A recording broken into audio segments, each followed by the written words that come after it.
Mesdames et messieurs, bonjour et bienvenue dans ce journal en ce mardi 17 septembre au sommaire de l'actualité. Atelier de renforcement des capacités sur la surveillance épidémiologique et la prise en charge des arboviroses à Djibouti. Et dans l'actualité nationale, à Gaza, plusieurs frappes aériennes israéliennes font 8 morts encore à Gaza. Les détails dans ce journal de 15h. Les détails à présent, mesdames et messieurs, je vous le disais dans le titre, le ministère de la Santé, par le biais de l'Institut national de santé publique, en collaboration avec l'Organisation mondiale de la santé, connue dans son acronyme l'OMS, a organisé un atelier de renforcement de capacités de ressources humaines sur la surveillance épidémiologique et la prise en charge des arboviroses d'intérêt national telles que la dengue, la chikungunya, la fièvre jaune, afin de contribuer à la réduction de la morbidité et de mortalité. Cet atelier a eu lieu à Kempinski du 16 au 19 septembre 2024, présidé par le secrétaire général du ministère de la Santé, Mohamed Ali Kabir, en présence de la représentante de l'OMS, Dr Joumana Hermès, et du directeur général de l'Institut de santé publique de Djibouti, le Dr Hussein Youssouf Darar. Cet atelier vise à fournir une plateforme pour partager les connaissances, les expériences et les meilleures pratiques dans la surveillance et la prise en charge des arboviroses. Nous avons réuni des experts nationaux, internationaux et les praticiens pour partager leur expérience et leurs connaissances sur les dernières avancées dans la surveillance et la réponse contre ces maladies, a indiqué le directeur. Pendant une série de 3 jours, à pouvoir faire une série d'activités en démarrant par une formation en termes de préparation et de riposte aux maladies vectorielles. Nous avons pris un focus sur la prise en charge et la gestion en cas d'épidémie des arboviroses. Et les derniers jours, Monsieur le secrétaire général, Madame la représentante, tout protocole observé, nous allons entamer sur Stakeholder Committee Meetings. C'est une aubaine pour nous, pour l'Institut national de santé publique, pour pouvoir, en collaboration avec l'OMS et l'équipe EMRO, de pouvoir travailler sur cette entité. Nous avons un système de surveillance classique sur le type surveillance actif, mais également de type surveillance passif.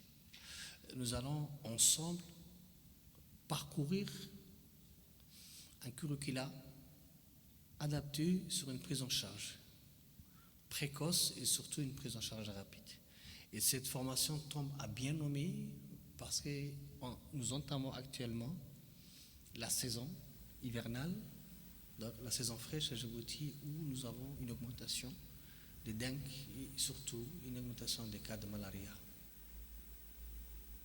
La représentante de l'OMS a déclaré que le renforcement des capacités du personnel médical est une priorité du ministère de la Santé et notamment les maladies tropicales dues à des arboviroses. Je vous souhaite la bienvenue à cet atelier crucial axé sur la lutte contre les arbovirus d'intérêt national, tels que la dengue et chikungunya.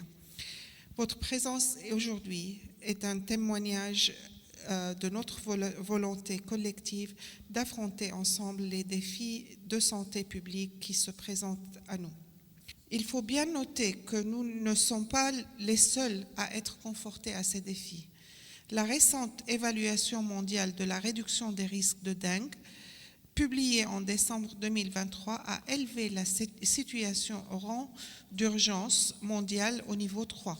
Cette reconnaissance internationale souligne la gravité et la menace de la nécessité de fournir des réponses coordonnées et solides à tous les niveaux. En conséquence, il est impératif de renforcer la capacité de surveillance nationale et d'améliorer notre capacité de détecter, signaler et confirmer les cas de maladies à arbovirus. Le secrétaire général du ministère de la Santé a souligné pour sa part que le rôle des professionnels de santé dans la prévention et le contrôle des arboviroses. On écoute ses propos. C'est un honneur pour moi de présider l'ouverture de cet atelier sur la surveillance et la prise en charge des arboviroses telles que la dengue, chikungunya. Au cours des dernières décennies, l'incidence de la dengue, qui est l'arbovirose la plus répandue, a progressé de manière spectaculaire dans le monde entier, ce qui représente un important défi de santé publique. Notre pays n'est pas en reste et est touché de plein fouet par ces maladies émergentes et réémergentes, favorisées par les effets des changements climatiques, la migration, l'urbanisation accélérée, l'évolution de modes de vie, mais aussi la proximité des individus avec les animaux domestiques. Ces maladies peuvent avoir des conséquences graves sur la santé des individus et des communautés. Il est donc essentiel de renforcer nos capacités de préparation sur la surveillance et la prise en charge pour prévenir et contrôler ces épidémies.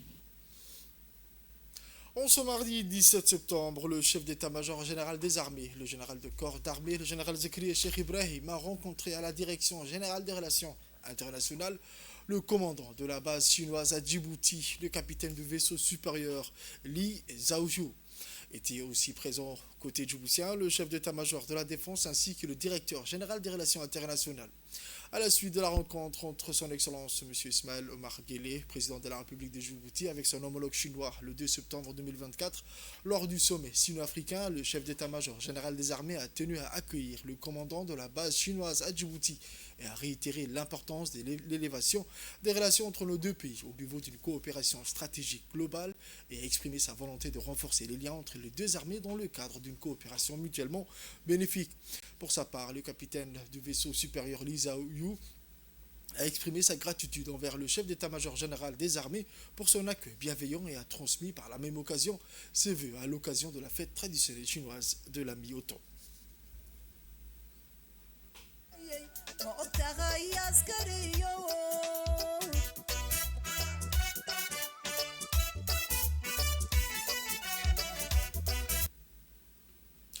C'est dans le cadre du projet d'appui à l'engagement de la société civile dans le processus du développement local financé par l'USAID et mis en place par la compagnie Kaizen, l'association pour la cohésion sociale, le développement des jeunes d'Arta dans la lutte contre l'insalubrité de la ville, a organisé une cérémonie officielle pour les distributions de corbeilles sur plusieurs lieux comme le conseil régional d'Arta, l'école des bases et le centre de développement communautaire, en présence du vice-président du conseil régional d'Arta, Mme Felsen Elmi Hassan.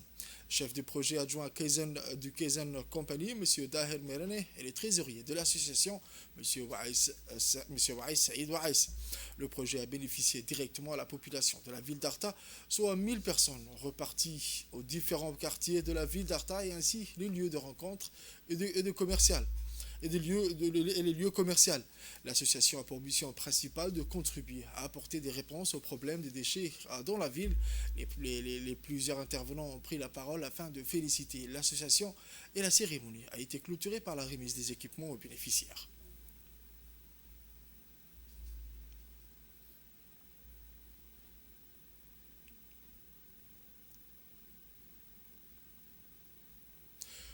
On écoute à présent la réaction du chargé du projet de l'USAID. Nous sommes aujourd'hui ravis de voir en fait le travail extraordinaire que cette jeune association, comme vous l'avez dit, accomplit sur le terrain pour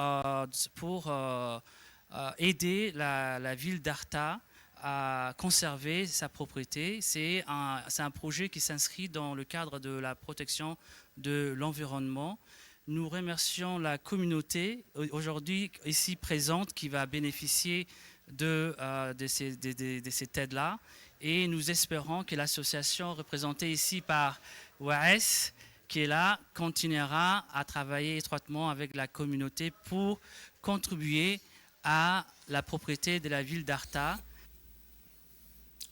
Poursuite de la campagne de communication pour le changement social et comportemental en faveur de la petite enfance et de l'éducation préscolaire. C'est dans le cadre du projet USAID Play to Learn, jouer pour apprendre, la troisième phase des campagnes de communication pour le changement social et comportemental et l'éducation parentale en faveur de la petite enfance et de l'éducation préscolaire a eu lieu dans deux localités d'Ali Sébié. Kabah Kabah et Doudou Balala. Cette rencontre avec la communauté est menée par l'UNFD en collaboration avec le ministère de l'Éducation nationale et de la formation professionnelle, représenté par la chef des services du préscolaire Fouzi Esmaïl Ahmed, et le ministère de la Femme et de la Famille, représenté par la directrice de la famille, Mme Fouzi Ali Ousmane, et la chef du service de la protection de l'enfance, Nasra Mohamed Dini. Lancée en février 2024, cette campagne vise à sensibiliser les parents sur plusieurs thématiques cruciales pour le développement des jeunes enfants. Cette initiative a pour but de renforcer les connaissances et les pratiques des parents et des communautés en matière d'éducation précoce, contribuant ainsi à un meilleur développement des jeunes enfants. Les parents ont été nombreux à participer à cette campagne. Les échanges étaient très intéressants. La campagne va se poursuivre dans les autres localités du sud, Dadahalou à Baïtou, PK51 et Omar Djagah, et du nord, Boli à Surat, Orobor et Ilisola du pays, afin de toucher un public plus large et de promouvoir des pratiques éducatives positives. Hier lundi, une formation de 3 jours sur la gestion participative des marchés pour le développement communautaire a débuté au conseil régional de Tadjoura. Cet événement a réuni des acteurs majeurs des organisations de la société civile et des structures de gouvernance locale. Une formation qui a été organisée dans le cadre du projet porté par l'Association internationale des maires francophones et financée par l'Union européenne. Le but de l'activité était de faire connaître aux participants les notions de base de l'approche de développement conduit par la communauté. Il est en effet important que les différents représentants de la société civile et agents territoriaux puissent savoir le processus de développement conduit par les communautés afin qu'il y ait une transparence sur les procédures de passation de marché et une compréhension des démarches adoptées. L'encadrement pédagogique est assuré par des experts de l'Agence djiboutienne de développement social, l'ADTS, au vu de son expérience avérée dans l'approche de développement conduit par les communautés à Djibouti.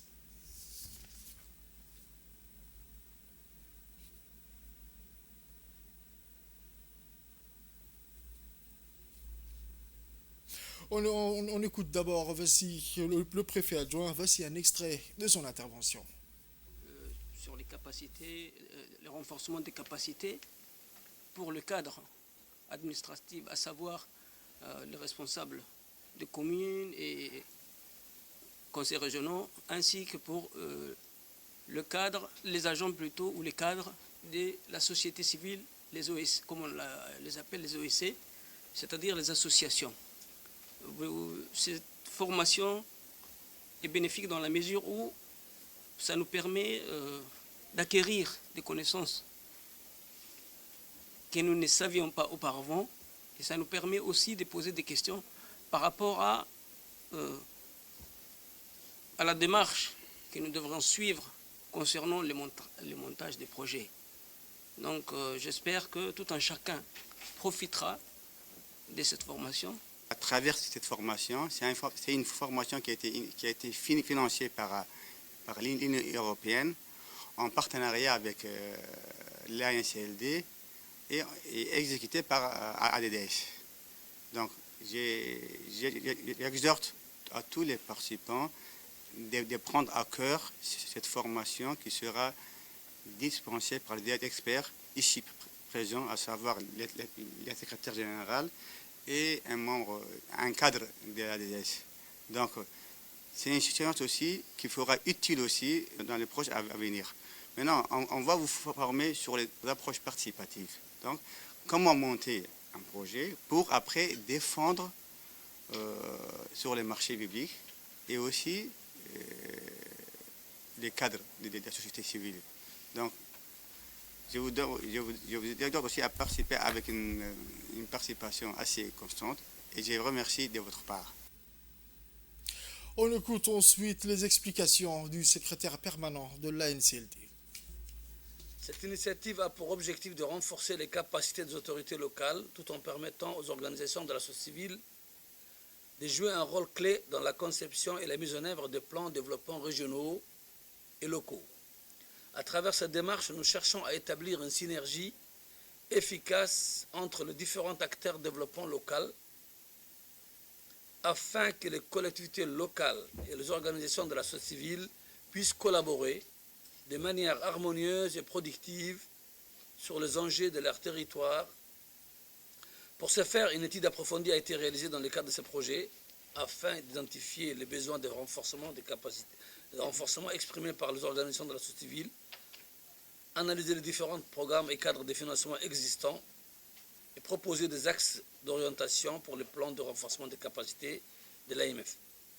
Les résultats de cette étude ont été partagés lors d'une réunion de capitalisation qui s'est tenue le 16 novembre 2023, rassemblant les autorités locales, les bénéficiaires des subventions et les agences de mise en œuvre de programmes d'appui à la société civile djiboutienne. Le plan de formation issu de cette démarche comprend 8 modules, dont celui qui nous réunit aujourd'hui, le module 4 intitulé « Gestion participative des marchés pour le développement communautaire ». Ce module est centré sur l'approche développement conduite par les communautés. Cette formation sera réalisée par notre partenaire ADDS, qui est spécialisé en la matière. L'approche DCC représente une méthode de développement décentralisée qui met l'accent sur les priorités définies par les communautés elles-mêmes, les responsabilisant et leur donnant les moyens de participer activement de leur propre développement. Son objectif principal est d'améliorer l'accès des populations les plus vulnérables aux services sociaux économiques de base. La formation de ce jour permettra aux différents acteurs ici présents d'acquérir les compétences et les connaissances nécessaires pour mieux accompagner, organiser et renforcer les capacités de communauté afin qu'elles soient mieux structurées et qu'elles prennent le leader dans l'exécution de leurs projets locaux. Je tiens à souligner l'importance de l'approche participative adoptée tout au long de cette formation. Il est l'heure de l'appel à la prière de Salat al-Asr. On se retrouve dans un instant. Fait divers de ce journal, c'est dans la journée du 15 septembre 2024, à midi, suite à la chute d'un conteneur d'un camion ayant bloqué la circulation routière au niveau du rond-point de Doralé. Des moyens lourds de la gendarmerie nationale ont été déployés. En effet, n'ayant pas pu négocier correctement le virage, le conducteur perd le contrôle et l'un des conteneurs qu'il transportait chute du camion. La régulation ayant été maintenue par les gendarmes de la brigade routière de PK12, la grue élevatrice de la gendarmerie s'en est chargée de l'enlèvement du conteneur. À l'issue, la circulation a été reprise dans les deux sens.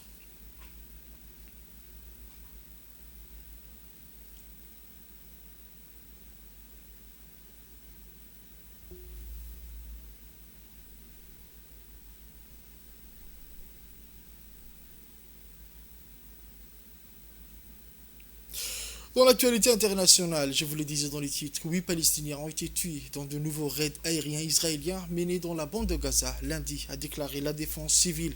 3 personnes ont perdu la vie lorsqu'un avion israélien a bombardé un groupe de civils dans le nord de la bande de Gaza, peut-on lire dans ce communiqué.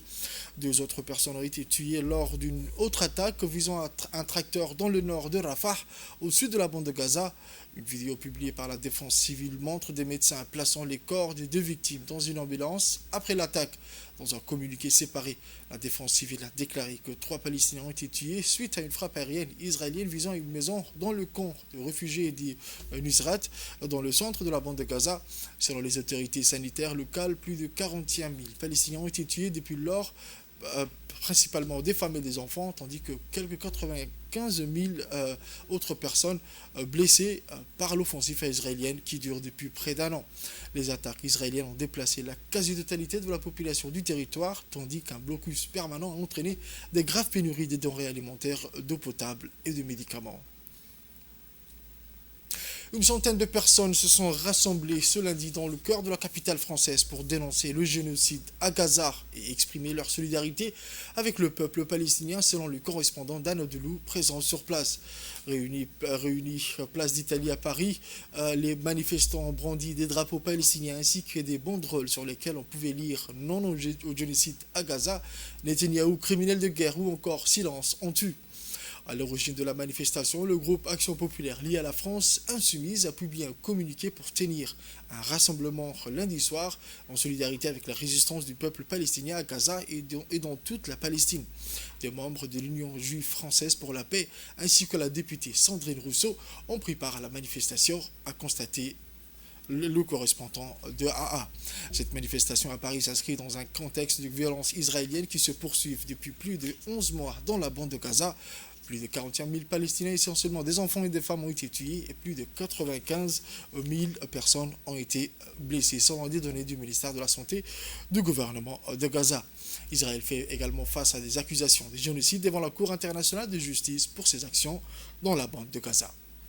C'est tout pour ce journal de 15h, mesdames et messieurs. Merci à vous de l'avoir suivi et restez avec nous pour la suite du programme sur Télé Djibouti.